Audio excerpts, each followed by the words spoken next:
नमस्कार किसान भाइयों। आपका आपके कृषि जगत जगत चैनल पे स्वागत है। और आज का टॉपिक है हैचरी मैनेजमेंट इन इंडिया।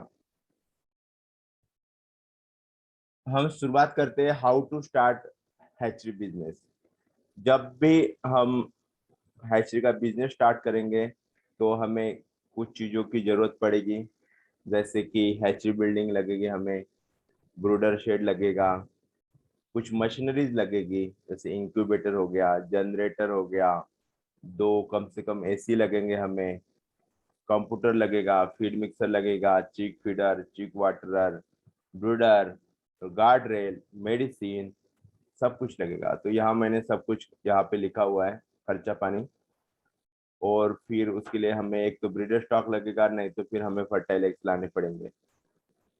तो अगर कम से कम खर्चा भी देखेंगे, अगर हैचरी स्टार्ट करना है तो करीबन 30 लाख तक शुरू आ सकता है आपको, कम से कम खर्चा। तो 30 लाख में आप अपनी हैचरी स्टार्ट कर सकते हो। तो जब हम हैचरी स्टार्ट करेंगे तो हमें सबसे पहले हैचरी की बिल्डिंग बनानी पड़ेगी। और हैचरी बिल्डिंग बनाने के लिए हमें पहले एक लोकेशन देखनी पड़ेगी कि वहाँ हम हैचरी बिल्डिंग बना सकते हैं। तो हैचरी की बिल्डिंग कहाँ बनाए, तो मैं यही कहूंगा कि हैचरी बिल्डिंग 50 किलोमीटर मार्केट से 50 किलोमीटर के अंदर बनाना चाहिए, जिसमें मार्केटिंग करने में आसान हो जाए। और सिटी विलेज और टाउन से बाहर होनी चाहिए हैचरी हमेशा। और कंजेस्टेड रेसिडेंशियल एरिया से दूर होनी चाहिए। हैचरी जो है वो पोल्ट्री फार्म से दूसरे पोल्ट्री फार्म से दूसरों के पोल्ट्री फार्म से कम 1 किलोमीटर दूर होनी चाहिए। हैचरी ऐसी जगह पे होनी चाहिए जहाँ पे वर्जिन सॉइल हो, इसके पहले कोई पोल्ट्री फार्म ना वहाँ पे हो। वहाँ पे हैचरी में जाने के लिए मोटरेबल रोड होना चाहिए राउंड ईयर, क्योंकि अगर रोड ना हो और चूजा और फीड लानी पड़ती है तो गाड़ियाँ फंसेगी तो कोई फायदा नहीं होगा, इसलिए मोटरेबल रोड होना चाहिए। हैचरी को हैचरी के यहाँ पर 3 फेज इलेक्ट्रिक सप्लाई होना चाहिए ताकि 24 आवर लाइट हो। ड्रिंकिंग वाटर होना चाहिए। लो लाइंग एरिया नहीं होना चाहिए, गड्ढे वाला जहाँ पानी जमा होता हो वैसे एरिया नहीं होना चाहिए। तो ये सारी चीजें हमें ध्यान में रखनी होती है जब हम कोई भी हैचरी बिल्डिंग बनाते हैं। और सेम जो प्रिकॉशंस हमें पोल्ट्री फार्म के लिए भी लेनी है, जब भी हम कोई पोल्ट्री फार्म बनाते हैं तो ये सारी लोग ये इंपॉर्टेंट चीजें वो ध्यान में रखनी होती है। ये हैचरी का लेआउट है, जिसमें मेन जो है वो सेटर हैचर रूम है, ये एक स्टोरेज रूम है, ये क्लीनिंग रूम है, ये ऑफिस बाथरूम, एक जनसेट रूम या चिक होल्डिंग रूम, चिक selling room, equipment washing room, और ये वॉशिंग के लिए बाहर पीछे का एरिया। तो ये हमारा हैचरी लेआउट है। और इसी प्रिंसिपल पे आप लोगों ने भी हैचरी की बिल्डिंग बनानी है। अब जब हमने हैचरी समझो कि एक हमने बिल्डिंग बना ली, हैच सेटर हैचर लग गए, अब हमें अंडे चाहिए होंगे, हैचिंग एग चाहिए। तो मैं आपको बता दूं हैचरी में अगर एग चाहिए तो फर्टाइल एग चाहिए। इनफर्टाइल एग का वहाँ कोई काम नहीं, क्योंकि उसमें से चूजा नहीं निकलेगा। अब फर्टाइल एग कहाँ से आएगा, जहाँ मेल और फीमेल साथ में रखेंगे, या तो फिर मेल और फीमेल में आर्टिफिशियल इंसेमिनेशन करेंगे तब। और तो फिर उनके बाद मेल फीमेल के जो भी मेटिंग होगी और उसके बाद जब अंडा निकलेगा, वो हैचरी के लिए मीडियम साइज अंडा हम प्रीफर करते हैं। और अंडे का वेट जो होना चाहिए वो 55 to 58 ग्राम होना चाहिए। अंडा ओवल शेप का होना चाहिए। अंडा साउंड शेल होना चाहिए, मतलब उसके ऊपर कोई क्रैक्स और चेक्स नहीं होने चाहिए। और अंडे की जो इंटरनल क्वालिटी वो अच्छी होनी चाहिए। तो अगर समझो कि हमने बहुत छोटा अंडा लिया है हैचरी के लगने के लिए, अलग अलग छोटा अंडा है, मीडियम अंडा है, बड़ा अंडा है, और वो सारे हमने समझो कि हैचरी के अंदर लगा दिए, क्या होगा। तो जो छोटा अंडा होगा उनका इंक्यूबेशन पीरियड कम होगा एक दिन, जो बड़ा अंडा होगा उसका एक दिन ज्यादा होगा इंक्यूबेशन पीरियड। तो कुछ चूजे पहले आएंगे, कुछ चूजे बाद में आएंगे। ऐसा नहीं होना चाहिए। हमेशा चूजे की पूरी की बैच एक टाइम में आना चाहिए। उससे क्या होता है, जो चूजे की क्वालिटी होती है वो बढ़ती है इससे। अब समझो कि हमने अंडे जो है जैसे वो साइज के लिए, अब उसके बाद क्या करना है अंडे के साथ। तो हमें अंडे जो होते हैं दिन में 3 से 4 टाइम्स उठाने पड़ते हैं पोल्ट्री फार्म से, ताकि अंडा गंदा ना हो। और हमें क्लीन एग अब उठाने अच्छे अच्छे चाहिए हैचरी के लिए। सॉइल जो डर्टी एग से वो कोई काम की नहीं है, क्योंकि आपको पता ही होगा कि अंडे के ऊपर एक क्यूटिकल मेम्ब्रेन होती है, और उसको जैसे हम वॉश करते पानी से वो हट जाती है, तो वो इन्फेक्शन उसमें बढ़ने का खतरा रहता है। तो आपको क्लीन एग लेने हैं, और हैचरी हो सके तो फ्रेश अंडा हम हैचरी में लगाना चाहिए। लेकिन वो डिपेंड होता है आपके कितने एक की प्रोडक्शन है। मिनिमम 4 मैक्सिमम 5 डेज तक आप अंडा स्टोर कर सकते हो हैचरी स्टोर रूम में। उसके ऊपर आप अगर अंडा अगर स्टोर करते हो तो फर्टिलिटी और उसकी जो हैचेबिलिटी होती है कम होती है। अब हम समझो कि हमने अंडा लाया, और अंडा हमने पोल्ट्री फार्म से हैचरी में लाया। तो हैचरी में एक स्टोरेज रूम होती है, वहां पे 2 एसी लगे रहते हैं मिनिमम। अगर छोटा फार्म छोटी हैचरी हो तब भी 2 एसी लगाने पड़ते हैं, क्योंकि एक अगर एसी खराब हो जाएगा तो दूसरा उसका बैकअप रखना होता है। तो अंडे जो होता है ये 12 से 17 डिग्री सेल्सियस पर रखते हैं storage. Generally 12 to 18 degree Celsius के बीच में रखते हैं। तो लेकिन हम मैक्सिमम 5 डेज ही रख सकते हैं अंडे। और 5 डेज के ऊपर अगर रखते हो तो हैचेबिलिटी कम हो जाती है। और एक स्टोरेज रूम में जो ह्यूमिडिटी होती है, रिलेटिव ह्यूमिडिटी, वो 90% होनी चाहिए। अब सवाल यह है कि 18 डिग्री सेल्सियस के नीचे ही क्यों एक स्टोरेज रूम टेम्परेचर रखते हैं। क्योंकि 18 डिग्री सेल्सियस के नीचे क्या होता है, जो एम्ब्रियो होता है ब्लास्टोडर्म, उसकी ग्रोथ कंप्लीटली स्टॉप हो जाती है। अगर अगर उसके ऊपर अगर टेम्परेचर रखते हैं तो एम्ब्रियो जो है एबनॉर्मल ग्रोथ हो सकती है, और एम्ब्रियो डेथ हो सकती है उसकी। इसीलिए टेम्परेचर हमेशा 18 डिग्री सेल्सियस से नीचे रहता है, मतलब 16 से 17, 12 से 17 बोल सकते हो आप, इसमें ही रख सकते हैं। जो इंक्यूबेशन होता है ये 2 टाइप्स का होता है जनरली, एक नेचुरल इंक्यूबेशन और एक आर्टिफिशियल इंक्यूबेशन। नेचुरल मतलब जो मुर्गी यहाँ पे दिया हुआ है, मुर्गी कैसे अंडे पे बैठती है और उसमें से चूजे निकालते हैं, वो नेचुरल हो गया। और जो मशीन के इंक्यूबेटर के भरोसे जो निकलता है उसको आर्टिफिशियल इंक्यूबेशन मेथड बोलते हैं। प्रॉब्लम है कि नेचुरल इंक्यूबेशन मेथड में जब मुर्गी अंडे पे बैठती है तो अंडा जो होता है वो देना बंद कर देती है, जब तक वो चूजे नहीं निकलेंगे और बाद में बड़ी नहीं होंगे। तो एक प्रोडक्शन ड्रॉप हो सकता है। और हर एक मुर्गी बैठती भी नहीं है, उसको प्योर देसी मुर्गियां होनी चाहिए तभी जाके वो अंडे पे बैठती है।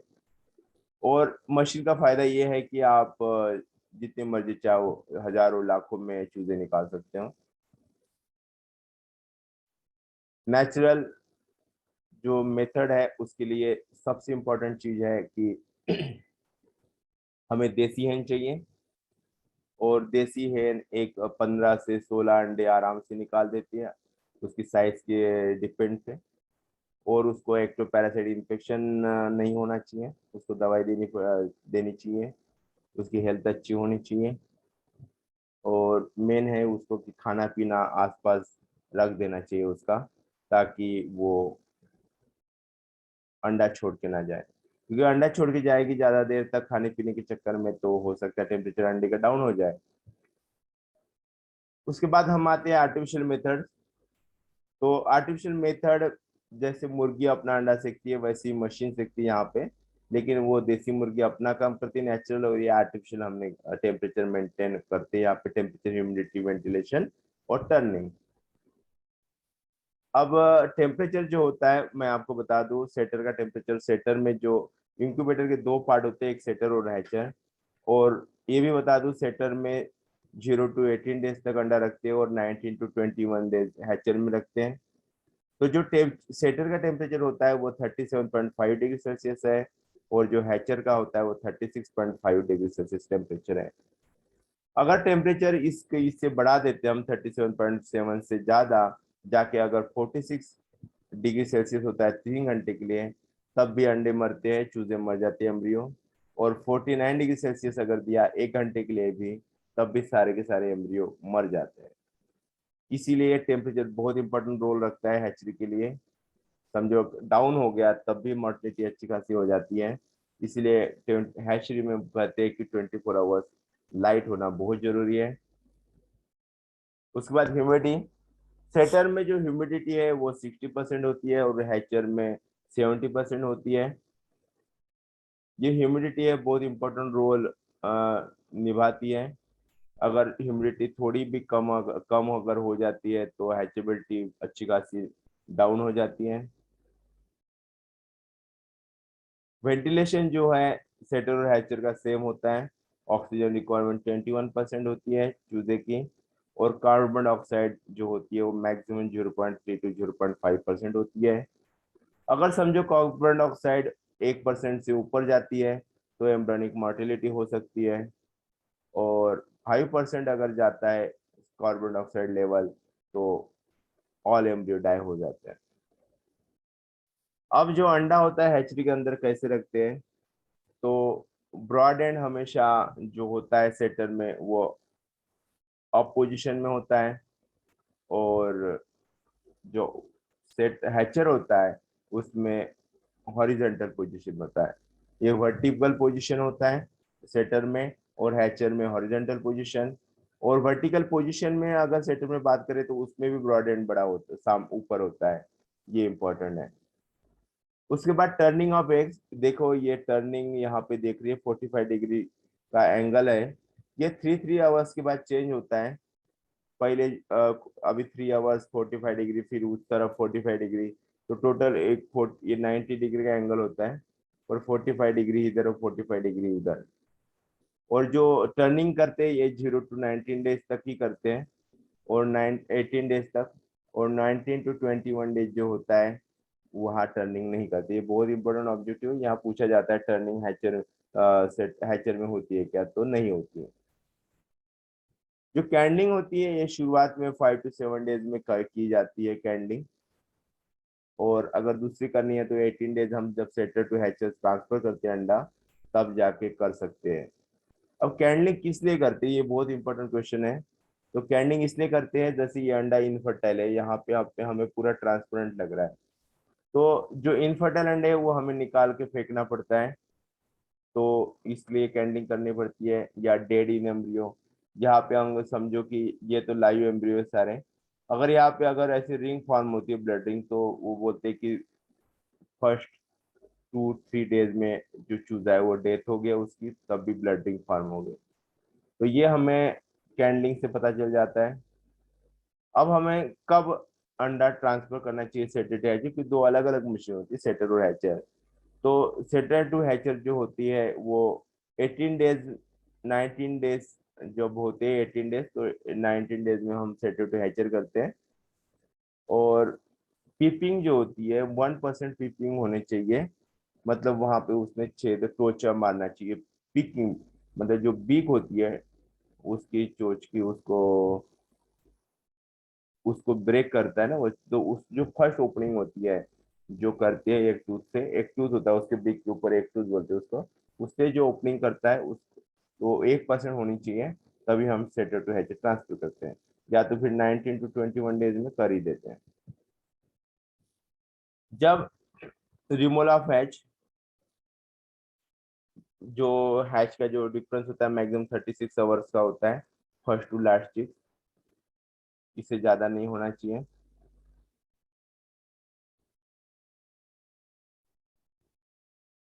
उसके बाद हाई अल्टीट्यूड और हैचेबिलिटी का जो रिलेशन है, तो मैं आपको कह दूं जैसे जैसे जो मीन सी लेवल होता है समुद्र सपाटी से ऊपर अगर बात करेंगे, तो हाई अल्टीट्यूड मतलब पहाड़ों के ऊपर, जैसे कश्मीर हो गया, लद्दाख हो गया, वहां पे क्या होता है, एटमॉस्फेरिक प्रेशर जो ऑक्सीजन का वो कम होता है।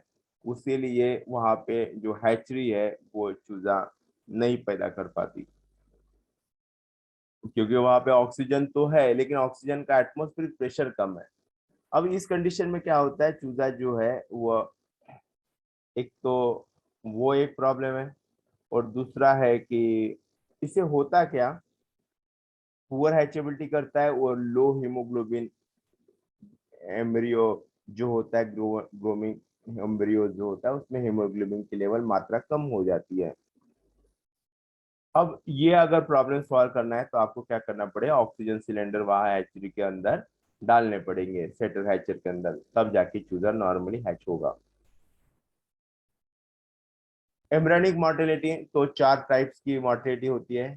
एक तो before the egg is laid, मतलब अंडा जब मुर्गी देती है उसके पहले ही मोर्टेलिटी हो जाती है। दूसरी है सेकंड, थर्ड और फोर्थ इंक्यूबेशन। ये बहुत कॉमन मोर्टेलिटी है, सेकंड, थर्ड और फोर्थ। इसमें faulty fumigation, poor pre incubation period, storage condition, improper incubation और जेनेटिक फैक्टर से मोर्टेलिटी हो सकती है। और अबाउट 2% मोर्टेलिटी नॉर्मल है हैचरी में, 2 to 4 डे में। उसके बाद जो लॉन्ग पीरियड है, जैसे 7 to 18 डेज इंक्यूबेशन का, ये इस टाइम अगर मोर्टेलिटी हो रही है चूजे की, इसका मतलब वो न्यूट्रिशनल डिफिशियंसी से हो रही है, और खास करके विटामिन ए डिफिशियंसी। ये किस में होगा विटामिन डिफिशियंसी, पेरेंट में। पेरेंट में विटामिन डिफिशियंसी तो अंडे में डिफिशियंसी आ गया, तो चूजे में उसको जो चूजा बन रहा है उसको डिफिशियंसी आ रही है, इसीलिए वो इन्फेक्शन। लेकिन 1% ही होता है ये नॉर्मल हैज में। अगर 1% नॉर्मल है, उससे भी ज्यादा है तो बहुत ज्यादा क्रिटिकल। उसके बाद 19, 20, 21 डेज में जो मोर्टेलिटी होती है इंक्यूबेशन के, वो जो पल्मोनरी रेस्पिरेशन चेंज हो जाता है, जैसे पहले अंडे के अंदर होता है और बाद में वो बाहर चूसा आता है, तो उसमें जो बाहर की हवा उसको बोलते हैं एडजस्टमेंट पर्टनिंग टू पल्मोनरी रेस्पिरेशन। उस टाइम पे मोर्टेलिटी हो सकती है, तो 3% मोर्टेलिटी कॉमन है उस टाइम। तो ये अलग अलग टाइप की मोर्टेलिटी हैचरी में होती है। एक बात मैं आपको बता दूं, ऐसा कोई नहीं है जो ऊपर से अंडा देख के बता सकता है कि ये अंडा फर्टाइल है क्या इनफर्टाइल है।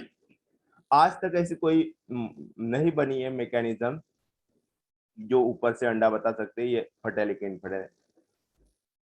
अगर आपको पता करना है अंडा फर्टाइल है कि इनफर्टाइल है, तो आपको क्या करना पड़ेगा, अंडे को ब्रेक करना पड़ेगा और देखना पड़ेगा जो ब्लास्टोडिक्स है वो ब्लास्टोडर्म में कन्वर्ट हुई क्या है कि नहीं। अगर ब्लास्टोडर्म में कन्वर्ट हो गई तो आपको ब्लास्टोडर्म में एक बड़ा सा पैच दिखता है वहां पे कि ब्लास्टोडर्म बन चुका है।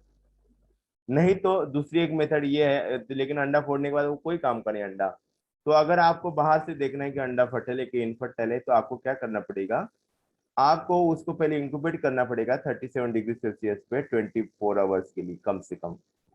तो 24 आवर्स के बाद क्या होता है, ये ऐसे यहाँ पे जो दिख रही है ब्लड वेसल्स ऐसी पैदा हो जाती है, और ब्लड वेसल अगर पैदा होगी तो समझ लो वो फर्टाइल अंडा है। ये बहुत सिंपल मैकेनिज्म है, लेकिन उसके लिए 24 आवर्स के लिए आपको अंडे को इंक्यूबेट करना पड़ेगा।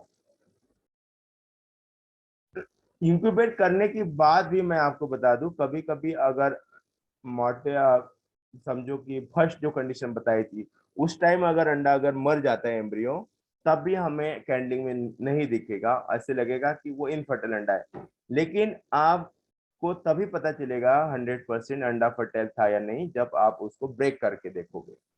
जब स्टडी होती कोई फर्टाइल अंडा इनफर्टाइल है उसके टाइम, उस टाइम आपको 100% ब्रेक करना है अंडे को, तभी पता चल जाता है। फर्टिलिटी जो है ये इनहेरिटेड भी होती है। जो सम स्ट्रेंथ होती है वो बहुत फर्टाइल होती है और कुछ नहीं होती है, तो हम बोल सकते हैं फर्टिलिटी जो है इनहेरिटेड है। अब इम्पोर्टेंट क्वेश्चन ये आता है कि कौन से फैक्टर्स है जो कि हैचेबिलिटी फर्टिलिटी के ऊपर है। Factor affecting the production of chicks. Production of chicks मतलब ये हम कह सकते हैं ये फर्टिलिटी के लिए है, factor affecting the fertility of egg. अब ये कब हो सकते हैं, ये हो सकता है मेल फीमेल जो रेशियो है, रॉन्ग मेल फीमेल रेशियो। जैसे नॉर्मल जो होता है 6 to 7 मेल पे 100, जो हेवी ब्रीड होती है उसमें 6 to 7 मेल होती है 100 हेंस के ऊपर, और जो लाइट ब्रीड होती है उसमें होता है 5 to 6 मेल्स पर 100 हेंस। जिसका रेट ऑफ लेज मतलब जो सब प्रोडक्शन बहुत ज्यादा है उसमें फर्टिलिटी ज्यादा आती है। एज ऑफ मेल्स, अगर 6 to 7 मंथ ओल्ड का है तो हाई फर्टिलिटी होगी। अगर बहुत एजेड है, बहुत ओल्ड, तो उसमें फर्टिलिटी पुअर होगी। लेइंग पैटर्न, अगर फर्स्ट ईयर लेइंग पैटर्न में अच्छी खासी फर्टिलिटी होगी। वेदर कंडीशन, अगर सीवियर हॉट हो सीवियर कोल्ड है तो वो फर्टिलिटी उस टाइम कम हो जाती है।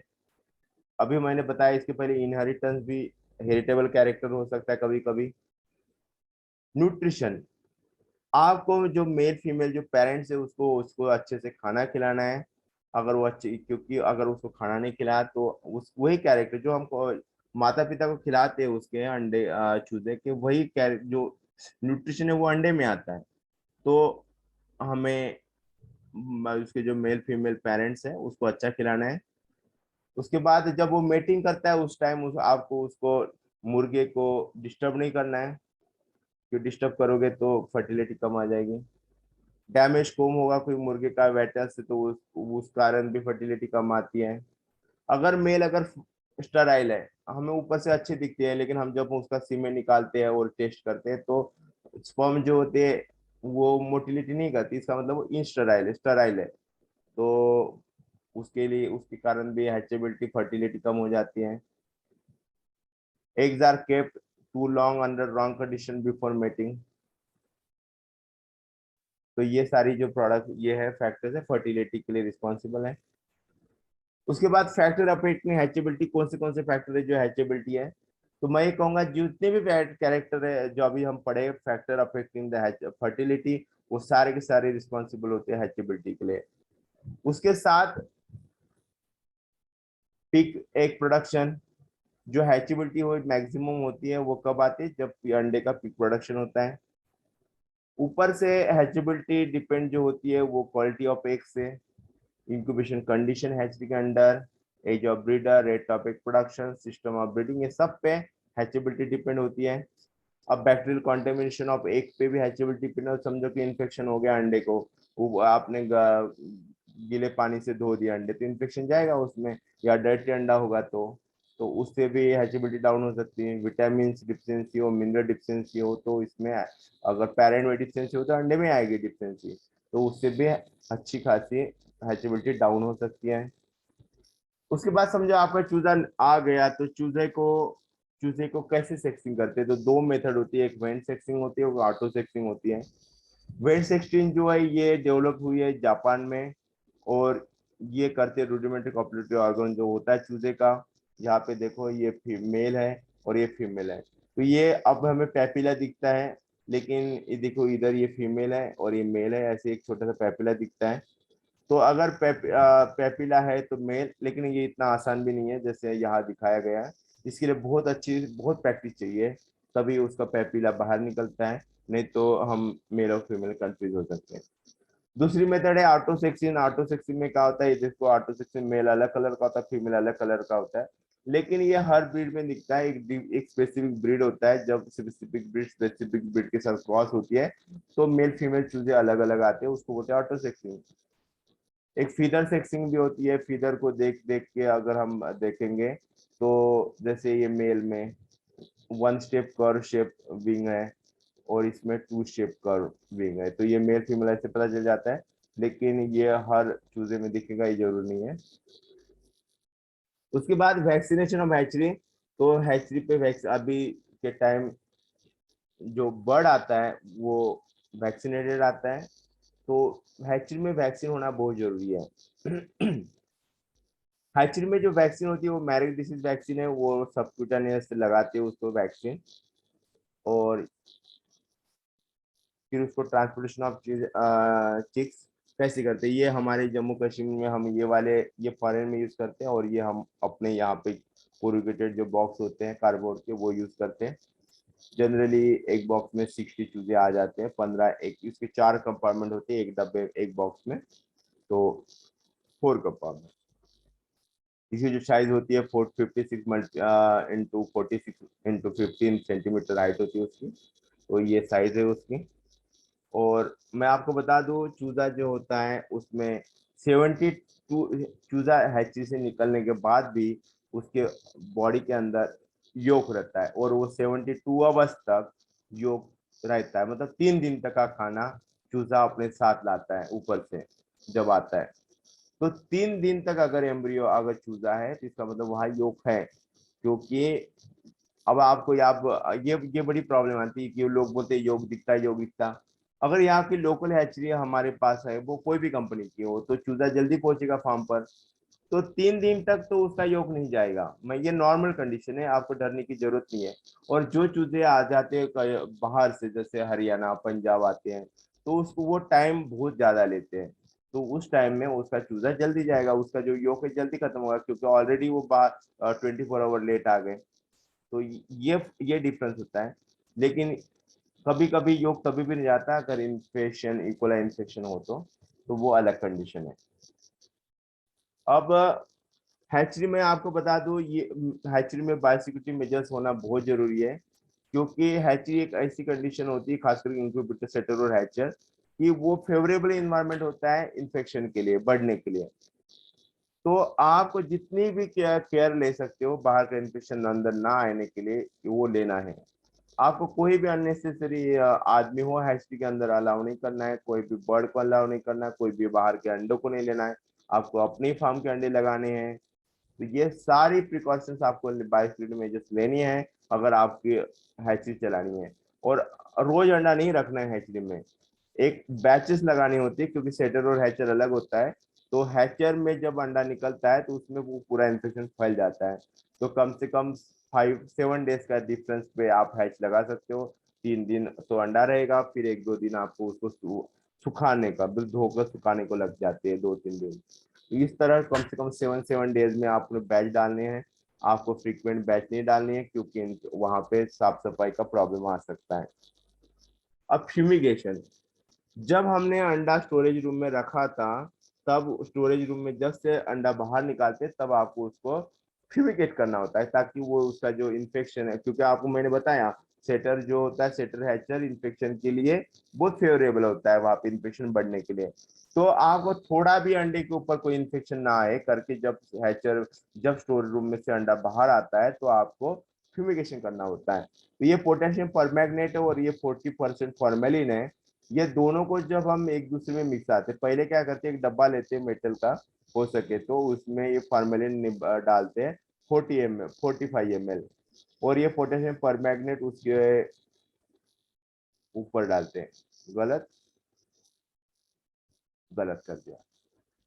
तो पहले क्या करते हैं, पोटेशियम परमैंगनेट रखते हैं डब्बे में, और उसके ऊपर फार्मेलिन डालते हैं। अगर उल्टा कर दिया तो इसमें बहुत ही इंस्टेंट रिएक्शन होती है, और इस ये दोनों दो केमिकल्स में जो मिक्स होता है, तो उसमें फॉर्मल्डेहाइड गैस निकलती है, जो कि आंखों के लिए बहुत ही खराब होती है, आंखें जा सकती है। और ये सिर्फ बंद कमरे में करना चाहिए, और जैसे ही, क्योंकि बंद कमरे में करेंगे तभी गैस रुकेगी और इन्फेक्शन को, जो बैक्टीरिया वायरस होता है, उसको मारेगी। और केयर ये लेनी है कि इसमें हो सकता है इंस्टेंट रिएक्शन से आग लग सके, तो आपने प्लास्टिक हैंड ग्लोव जो है वो पहननी चाहिए आपको। और जितने जल्दी हो सके वो उतने जल्दी वो उस रूम से बाहर निकलना है, आंखों को जलने दिए बिना। अब ये कॉमन प्रॉब्लम से हैचरी के अंदर जो आती है, जैसे too many clears and fertile eggs, तो क्या होगा? अगर ऐसी हुआ इनफर्टाइल एग ज्यादा आ रही है, इसका मतलब रॉन्ग प्रोपोर्शन है, मेल फीमेल का रेशो बराबर नहीं है। हो सकता है मेल अंडर नरिश हो, इनफर्ट इंटरफेरेंस का हो रहा हो मेल को मेटिंग के टाइम, डैमेज कोम हो, मेल टू ओल्ड हो, और sterility,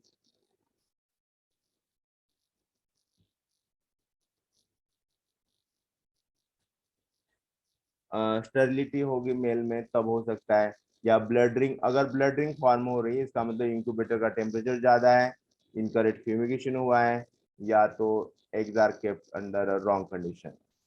many dead in shell अगर होगा तो टेम्परेचर बहुत ज्यादा है या बहुत कम है, eggs are not properly turn, faulty nutrition in breeding stock 12 to 14 days में, या फॉल्टी वेंटिलेशन इंक्यूबेटर, ये सारे रीजन हो सकते हैं। उसके बाद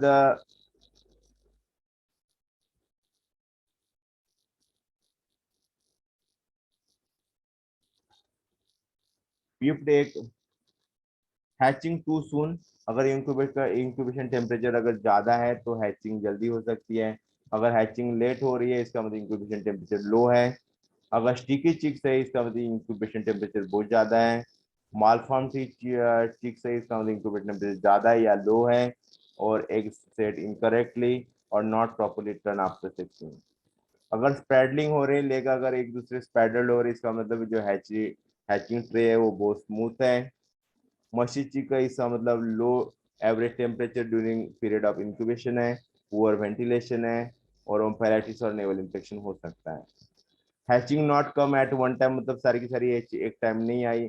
इसका मतलब जो सेटिंग एग्स है वो आपने अलग अलग एज के डाला, मतलब setting eggs too diverse in age, मतलब कभी एज जो है कभी एक दो दिन में इधर उधर हो सकता है। ठीक है, सारे एक किस्म होना चाहिए ये सारे। उसके बाद थैंक यू वेरी मच, और स्पेशल थैंक्स है डॉक्टर यमीम मलिक हेड सर, हम हमारे जो हेड सर है उनके ही कोऑपरेशन से ये वीडियो मैं डाल पा रहा हूँ, और साथ में नाजम खान और विकास माजी मेरे कलीग हैं, उनकी भी बहुत हेल्प हो रही है। Thank you, thank you.